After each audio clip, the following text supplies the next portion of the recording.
and welcome to Ladies of Another View. I'm back. We have a full show. You're going to end up a lot smarter at the end of the hour than when you started. First, I want to welcome my co-hosts, Emily and Carmen. And we have a special guest today, all the way from Minot, Macy Christianson.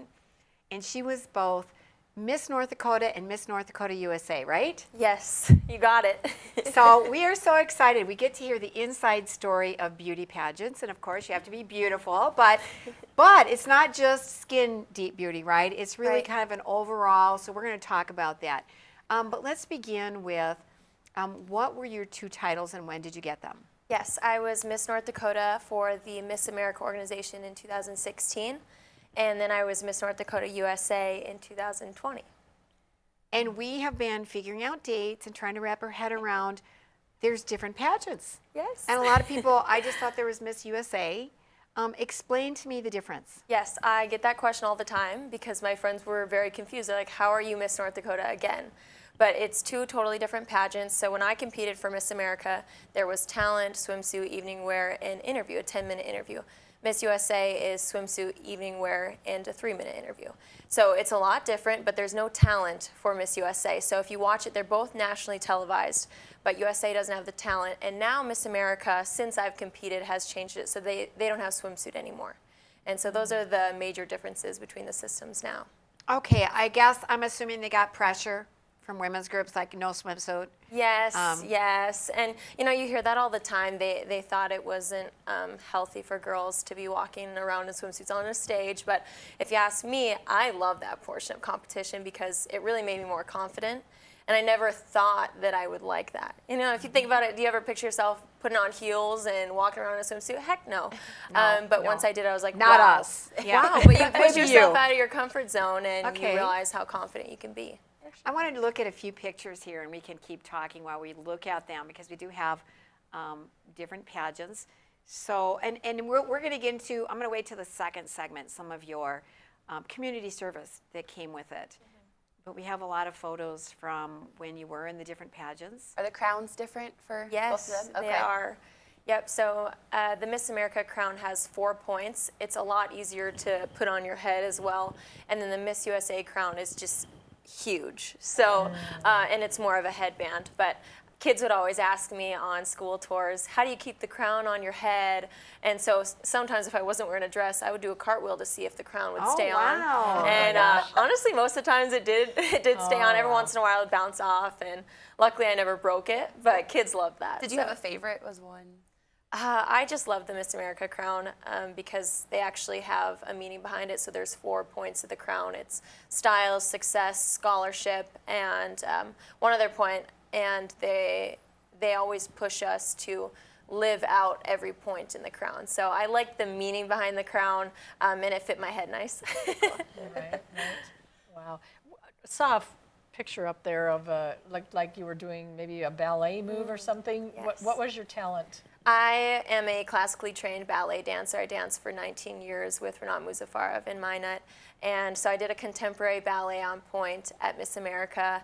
It was a lot of fun. It was to Skyfall, and so I liked the dramatic theme, and I got to actually go to a choreographer in New York City. And so it was a lot of fun preparing for Miss America, and I loved the talent aspect, but I will say Miss USA was a little bit easier not having that talent portion. Sure. I want to say something about the talent. I'm glad you talked about it because I was hoping to get this in. When I was a little girl, my sisters and I used to watch the Miss America pageant, and we loved the talent portion. But back then, baton twirling was one of the talents. Yes. Does anybody ever do that anymore? Actually, the girl in the picture that you guys showed, Miss Texas, she was a baton twirler, and she was an amazing one at that. That's like on Miss Congeniality. Incredible. It was Miss Texas. Catching it behind their backs. I'm Wow. like, oh, that makes my talent seem easy. Right. Okay, so they still do that. I'm glad because that was one of my favorites was baton twirling. It's a lot of fun. Have you always been a part of pageants, or kind of what got you involved in pageantry? Yeah, so I did my first pageant when I was like 12, and I had a horrible experience. I was like, I am never doing this again, Mom. Why would you make me do this? And so I didn't compete again until I was in college. And it was after my mom kind of talked me into Wow. it. She said, you know, it was Miss North Coast Fest. Have any of you been to the North Coast Fest? Mm-hmm. I've been there for so many years because my family's Scandinavian. And they every year crown a Miss North Coast Fest. And so I was like, fine, I'll just do it. But that's it, then I'm done. And I won. And my parents were like, oh my gosh. And I was surprised as well. And someone came up to me and they're like, you know, now you can compete for Miss North Dakota because you have to win a local title first. And so I did it. Made top 10 my first year, and then came back the second year and won. And it was really just, I had this stereotype towards pageantry, you know, and I thought these girls aren't nice, especially after my experience as a young girl. I thought, you know, this isn't going to be fun. I'm just going to do it because there's scholarship money. And I ended up doing it, and I was like, wow, if I worked hard at this, I think this is something I could do and that I would enjoy. And I made a lot of friends through the process as well. It's not like what you would think with the stereotype of mean pageant girls, so. You know, speaking of when you were 12 and you didn't like it, and they have, what is it, Toddlers and Tiaras, some show, and they get them. And I love the fact that you didn't like it, so then you stopped. You didn't, your mom didn't force you to keep doing it, but she wanted you to try it out. So what is your impression of the really young girls going into these pageants? I think if they have parents that have the right mindset of if you don't like it, don't do it. If you enjoy it, we'll support that goal. My little sister, she's competing for Miss North Dakota's Outstanding Teen and kind of following in my footsteps because it's something she enjoys. And I've seen how much she's grown in confidence because of it. But I think when it gets to that point where they're pressuring young girls to do something that they're not interested in, that's when it becomes a problem. Can you tell me then, at that early age, and obviously it didn't go well for you, but when you talk about preparing and competing, and I guess I've always been curious, what all is there like in training or whatever you call it? Yeah, well, you always hear the stat that you're more likely to have a son compete in the Super Bowl than a daughter compete at Miss America or Miss USA. And there is a lot of preparation that goes into it because you have the interview portion. I know I would train at least 2 hours a week on that with a coach. As well as the fitness aspect, which it isn't what you would think with the crazy dieting. It's more, can you maintain a healthy lifestyle and feel good about yourself? And then, of course, with the talent, that was hours upon hours of training in the studio with technique, you know, traveling around with different choreographers. And then you have the wardrobe aspect where you're working with designers that are making something specially for you. And so it is a lot of preparation. And then on top of that, you're doing appearances. You're meeting with people, you're going to service clubs, speaking at schools, whatever it is. And so there's a lot of time that goes into it, but the process is so much fun. So 2 hours a week just on the interview process, you could probably give us a few tips, right? You guys are the professionals here. I was just trying to be. Yeah. Well, that's nice, but we could argue with you on that. Right. Yeah. Did you have a favorite piece of the competition then? Like the talent, or what was your favorite part? I loved swimsuit. Did you? You know, I kind of mentioned that because I think my expectation was so poor going into it about swimsuit. I was like, how could this be something that I enjoy? And then I ended up liking it. I was like, wow, this is unexpected and it's fun because it's the portion of competition where you're really having fun on stage. Evening gown is a little bit more serious and sultry. And swimsuit's like, bam, here I am. And I always loved that aspect. We were wondering about the expenses of Miss America. Like, could just a regular off-the-street person afford to compete? Is there help? How expensive is it? Yes, so there's a lot of help because there's so many generous sponsors. I know I've had my gown sponsored for both of the national pageants that I was in. On top of that, you have wardrobe sponsors, and it just kind of depends on, there's like a prize package you get with both titles, and so it just depends on how many sponsors you have rolling in. And people are more willing to give to you if you're like, you know, this is going to be worn on national television. This is going to be worn at the pageant. And so there's ways, people are just so generous, and there's ways that you can get that stuff. And on top of that, they always say your wardrobe isn't as important as you think, just because it more matters how you feel in it. It doesn't matter, like you can have the most expensive dress and still not win. It just doesn't matter, yeah. So do you go out and get your own sponsorships, or are you responsible for that? Or like, I know you win some of them, yes, but yes. otherwise do you go out and get them? I would say you win most of them. Okay. Yes, and then every once in a while there's someone like you're like, I love this company, I love this brand, I would love to represent you in some way, and that's how you could get them yourself. But ideally, they come with the prize package when you win. Right, right. And so the age restrictions on the pageants, are there different age groups for, whichever ones? Yes, so they've been changing a lot since I've been competing, but the youngest you can be for the Miss group is 18, I believe, and for Miss America it goes up to 26. For Miss USA it goes up to 28. And then there's teen divisions as well, and those start as young as 13 years old. Okay. And then if you happen to get married while you're wanting to still compete, the Miss is out, right? Yes, you can compete if you're married or if you have kids. It's all in the contract, and so they really want you to be dedicated to the job. And honestly, I took the year off of school when I was Miss North Dakota in 2016 so that I could travel the state. I could do everything I wanted to do. So that has to do with the time commitment that comes along with it. Well, because you've had certain projects that you have really poured yourself into while you were reigning as a queen, and what were some of those? Yeah, so it's hard to remember everything, but some of my favorites in 2016 were partnering with Students Against Destructive Decisions as well as the North Dakota Department of Transportation. And then as Miss North Dakota USA, I partnered with Best Buddies and Smile Train as well. And so those organizations were the ones that I worked the most closely with during my reign.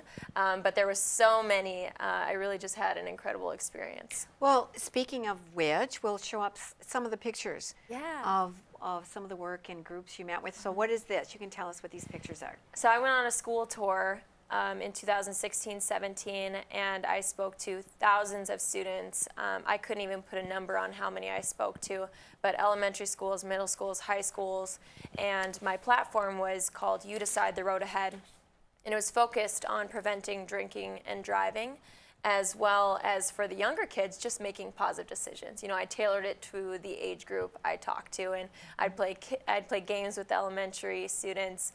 And the high schoolers, it was a little bit more serious because I had a brother that was in an accident from drinking and driving. And so, and here the picture, Brains Don't Bounce Back, I spoke at a brain injury conference, and I am nowhere near qualified, of course, so I was honored to even have the opportunity, but just being able to speak on personal experiences meant a lot to me during my year. And so that's one of the examples there. Well, you talked about a brother. Are there 6 kids in your family? Yeah. Is the number right? Yes. And one of your brothers was a roommate with a son of mine at UND for 2 years. And I want to add, speaking of college, you graduated summa cum laude, right?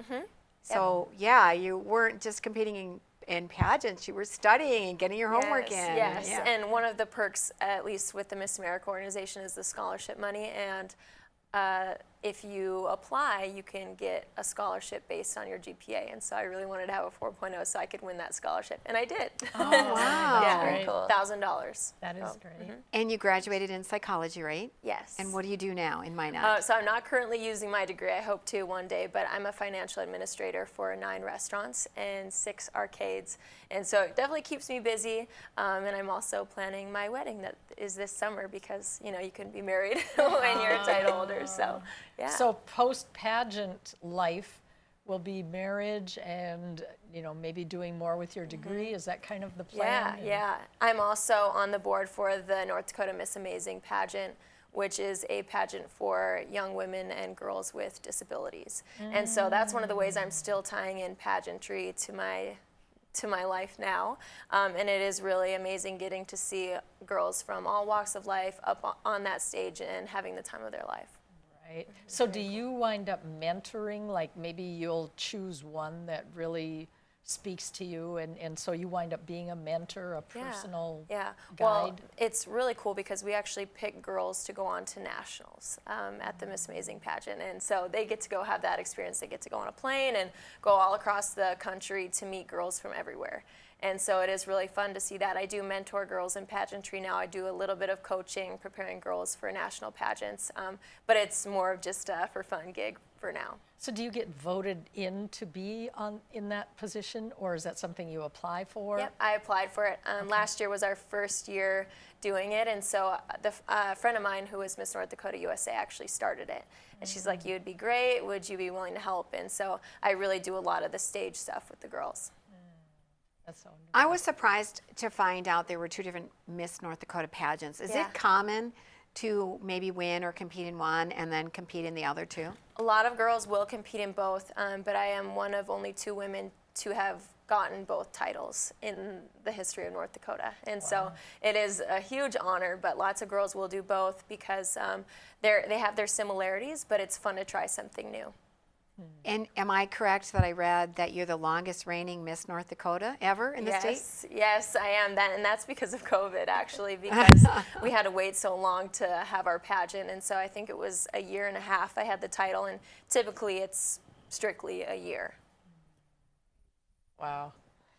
And so what are some of the things in the contract? Like once you win this title, you have to agree to a lot of things. Were there any surprises?